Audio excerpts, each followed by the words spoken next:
Pertama, pelajaran bagi kita untuk tidak mudah mengeluh, tidak menggunakan kacamata yang negatif terhadap hidup kita, tidak menganggap apapun yang menurut kita tidak sesuai dengan keinginan kita itu sebagai sesuatu musibah hidup, sebagai sesuatu yang memberatkan hidup kita, sebagai sesuatu yang jadi alasan kita untuk tidak terima dan tidak ridho atas segala ketetapan Allah. Allah sangat sayang pada kita. Pasti semua yang terjadi dalam hidup kita hakikatnya adalah buah dari kasih sayang Allah itu. Tergantung cara kita menyikapinya. Dalam dunia tasawuf itu dikenal dua jenis makom posisi seseorang. Yang pertama yaitu ahlul tajrid dan yang kedua ahlul kasab atau ahlul asbab. Ahlul tajrid ini ketika seseorang sudah total sepenuhnya meninggalkan keduniaan dan satu-satunya kesibukan serta orientasi hidupnya adalah Allah saja. Ini para ahlut tajrid. Jadi beliau ini sibuknya hanya tentang Allah saja. Segala kebutuhan keduniaan yang lain sama sekali tidak menjadi pertimbangan dan dipasrahkan sepenuhnya kepada Allah.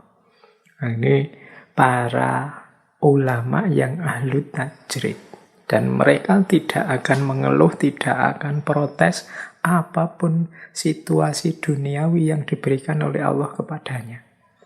Fokus hidup mereka satu-satunya hanya Allah saja. Kesibukannya hanya tentang Allah saja. Sisanya segala pernik kehidupan mereka dipasrahkan sepenuhnya kepada Allah. Ini namanya ahlu tajrid. Ini juga makom yang diberikan, dianugerahkan oleh Allah pada seseorang ketika memang levelnya sudah nyampe ahlu tajrid ini. Ada yang ahlul kasab. Ahlul kasab ini kadang disebut ahlul asbab. Ini seperti kita. Kalau kita ini kan masih terikat oleh sebab akibat. Kalau ingin punya memenuhi kebutuhan-kebutuhan kita, ya kita harus kerja, kita harus belajar, kita harus, ini ahlul asbab, kita masih terikat oleh sunatullah dalam kehidupan.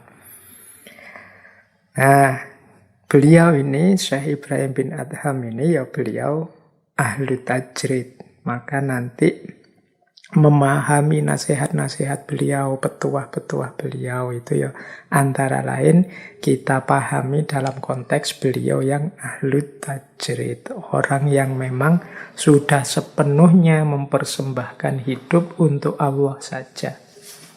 Sementara semua kebutuhan duniawinya dipasrahkan pada Allah, apapun yang diberikan oleh Allah kepadanya. Dan ini tidak bisa pura-pura, tidak bisa gaya. Kita yang masih ahlul asbab, tidak bisa ngaku-ngaku ahlul tajrid.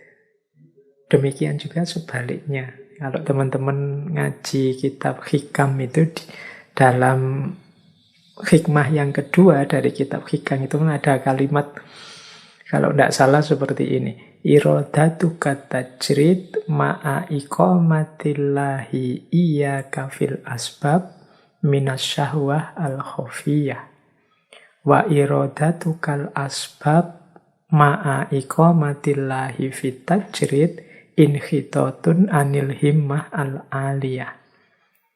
Jadi keinginanmu untuk bertajrid berarti melepaskan semua yang duniawi hanya untuk Allah saja, ma'a iqamatillahi iyaka fil asbab. Sedangkan Allah masih memposisikan kita dalam ranah sebab akibat.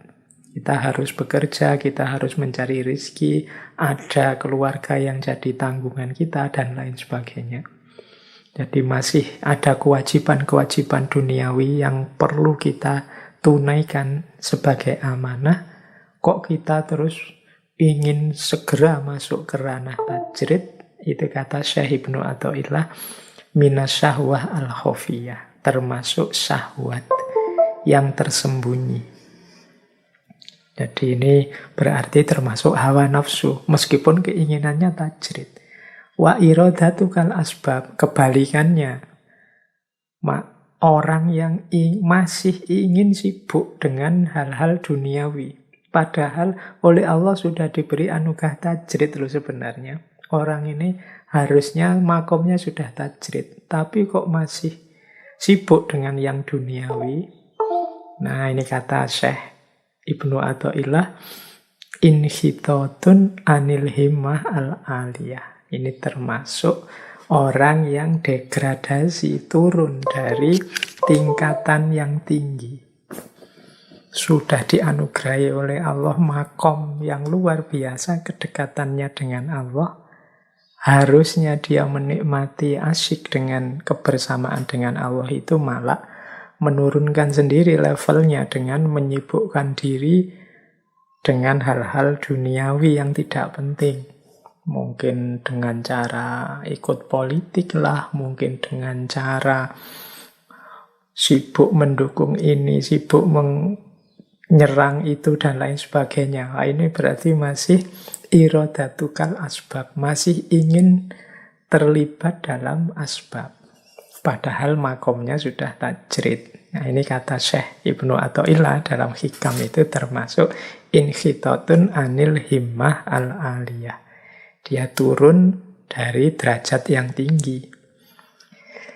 Nah, Syekh Ibrahim bin Adham ini tentu saja beliau ada di makom tajrid.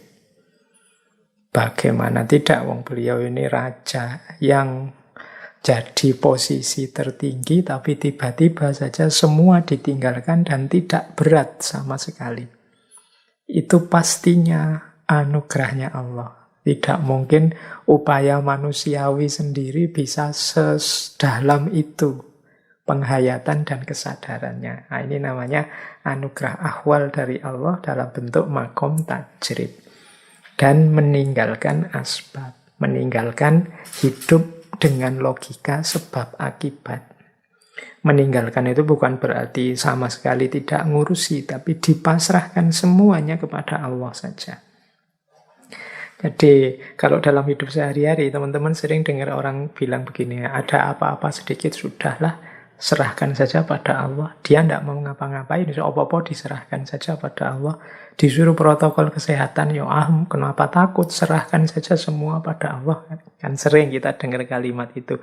Ini benar kalau kita sudah ada di makom tajrid, di makom yang sudah tidak terikat lagi oleh sebab akibat logika duniawi.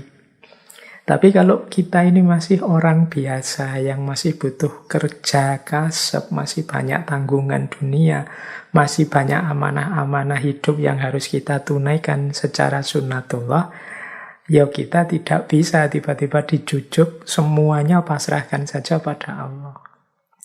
Harus ada ikhtiar-ikhtiar duniawi yang kita lakukan. Wong kita makomnya masih asbab. Kalau ingin dapat air panas, ya kita harus menggodok air sendiri.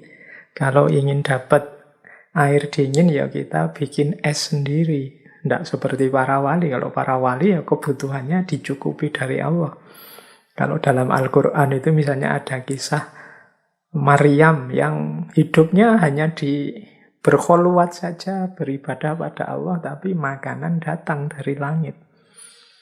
Nah, itu makomnya sudah tajrid, semuanya dicukupi oleh Allah. Tapi yang belum makom itu ya tidak bisa. Tidak bisa kok kita, Pak, saya tidak usah mikir kerja, Pak, saya pasrah sajalah hidup ini pada Allah. Tidak bisa, kita makomnya belum nyampe.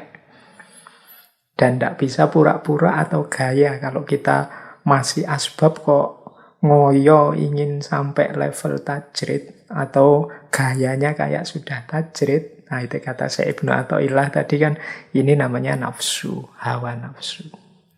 Dan sebaliknya, semoga tidak ada yang orang yang makomnya sudah tajrid tapi malah menyibukkan diri dengan asbab, hal-hal duniawi yang remeh-temeh. Karena eman-eman, orang yang sudah di makom tajrid ini harusnya jadi panutan, tuntunan kita, atau jembatan kita untuk membantu kita dekat dengan Allah. Nah, tapi kalau beliau malah sibuk dengan hal-hal yang tidak penting, nanti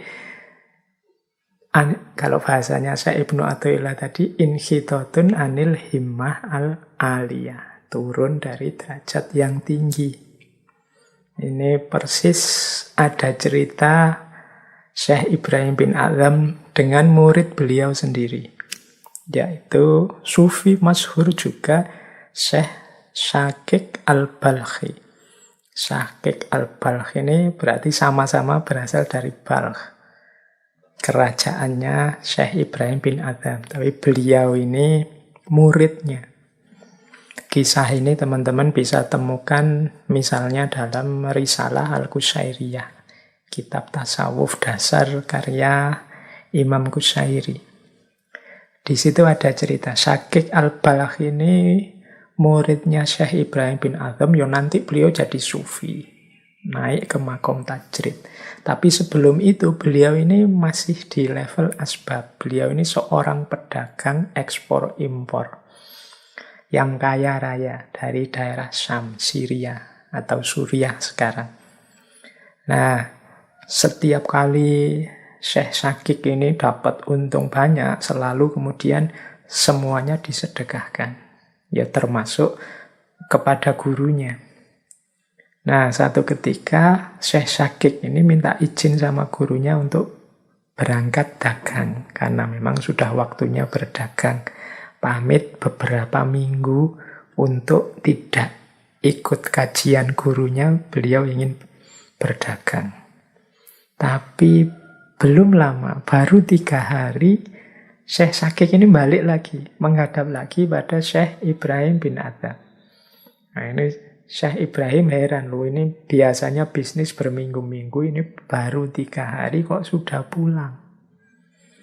Nah, bertanyalah Syekh Ibrahim pada muridnya ini, wahai anakku, ada apa? Engkau kok balik lagi? Syekh Syakik cerita, wahai guru, ini di tengah-tengah saya berdagang, di tengah perjalanan, satu ketika di tengah padang pasir, saya melihat ada seekor burung kecil yang lemah, sayapnya patah.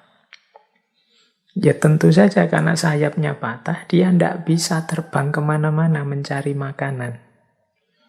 Tiba-tiba saya lihat dari atas, dari arah langit datang seekor burung yang besar, membawa makanan di paruhnya.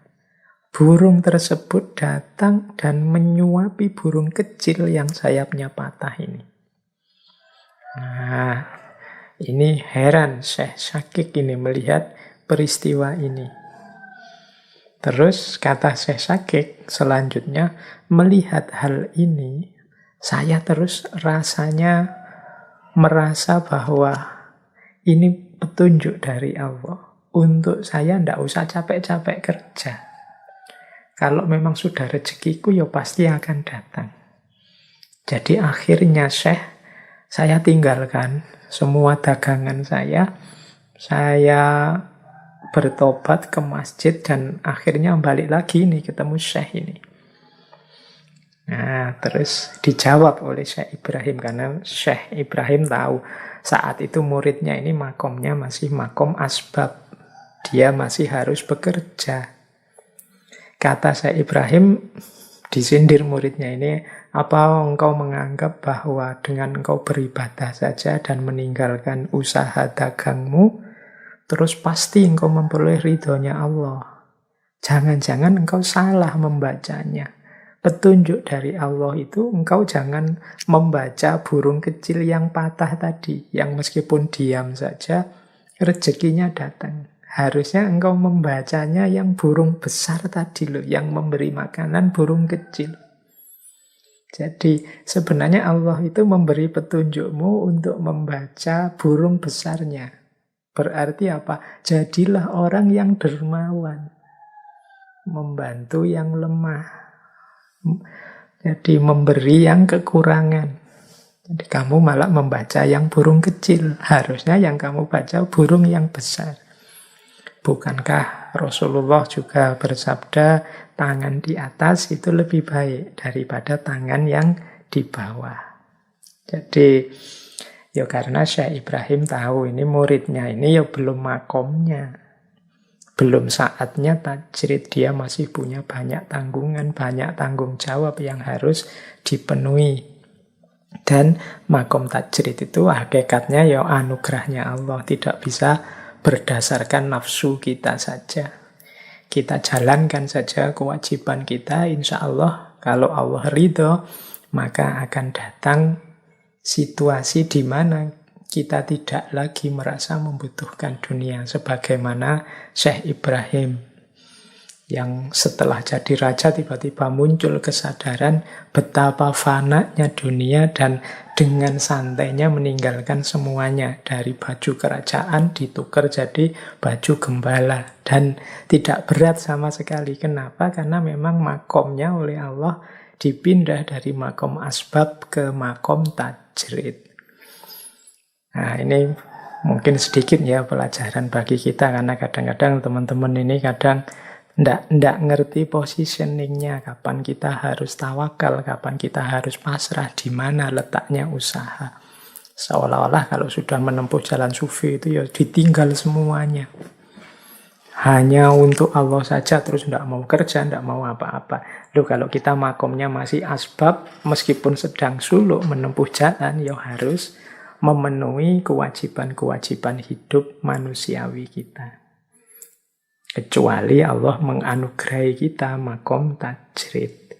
Jangan sampai kita yang sudah di makom tajrid malah ingin asbab, atau sebaliknya yang masih asbab ingin tajrid. Dua-duanya keliru. Setiap orang harus paham posisinya masing-masing.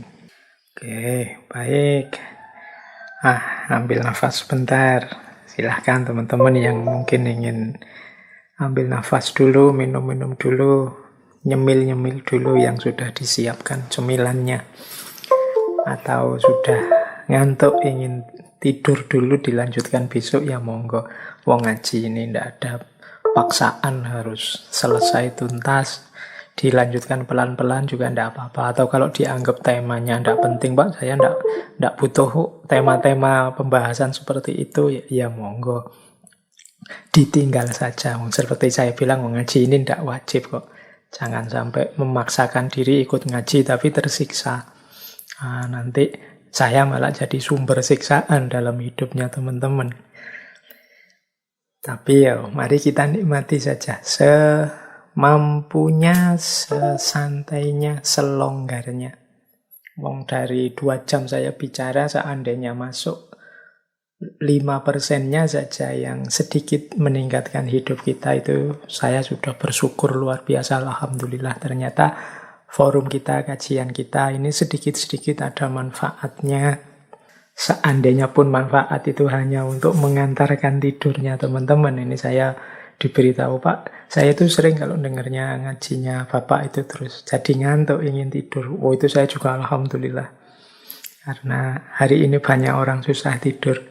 Kalau manfaatnya ngaji kita ini banyak untuk membantu orang bisa tidur, ya alhamdulillah. Wong tidur itu kan amanah, anugerah dari Allah yang luar biasa. Banyak orang kesulitan karena tidak bisa tidur. Oke, baik. Kita lanjutkan. Mungkin sudah setengah babak ngaji kita. Kurang separuh lagi. Kalau tadi sebelumnya kita sudah melakukan pemetaan terhadap sosok Syekh Ibrahim bin Adham, baik dari sisi karakter beliau, turning point dalam kehidupan beliau, termasuk juga makom beliau, dan juga babak-babak perjalanan hidup beliau. Sekarang mari kita belajar memanen hikmah-hikmah dari nasihat-nasihat beliau dan juga peristiwa-peristiwa dalam hidup beliau. Ya tentu saja sangat banyak. Ya malam hari ini kita ambil beberapa. Karena belajar pun ya tidak harus kemerungsung ke susu untuk dapat semuanya. Kita pelan-pelan. Ya semoga nanti ada sesi yang lain untuk memanen hikmah yang lain dari Syekh Ibrahim bin Adham ini. Karena memang referensinya sangat banyak. Baik, bismillah kita awali pelajaran pertama. Ini ada kisah dari kitab yang judulnya kitab Rohatul Qulub. Rohatul Qulub ini karya Syekh Abdul Aziz Muhammad Sindi. Di kitab ini beliau cerita tentang Syekh Ibrahim bin Adham yang suatu ketika beliau ini bertemu seorang lelaki.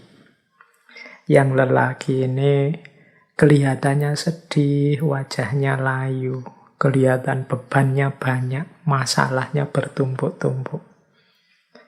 Nah, lelaki yang wajahnya murung ini didekati oleh Syekh Ibrahim bin Adham. Kemudian beliau ngajak ngobrol orang ini.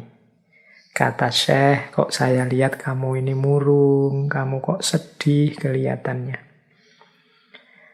Benar Syekh, saya sedang sedih, saya banyak sekali masalah ini tumpuk-tumpuk. Rasanya dunia ini berat sekali, gelap sekali. Terus Syekh Ibrahim bin Adham, kalau begitu coba saya ingin tanya 3 hal kepadamu.